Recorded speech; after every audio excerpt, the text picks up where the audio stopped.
இடத்துல கூட லஞ்ச லாவணியமற்ற எந்த தவறும் செய்யாத ஒரு அரசாக 100% இந்த அரசு இருக்கும். அதில் எந்த மாற்று கருத்து இருக்காது.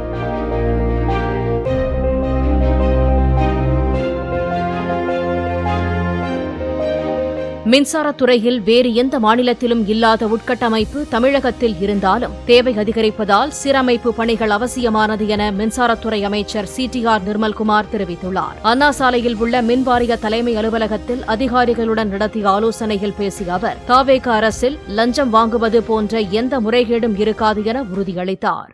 கூட லஞ்ச லாவணியமற்ற எந்த தவறும் செய்யாத ஒரு அரசாக 100% இந்த அரசு இருக்கும். அதில் எந்த மாற்று கருத்து இருக்காது. அப்படித்தான் இந்த அரசு முதல்ல செயல்பட போகுது.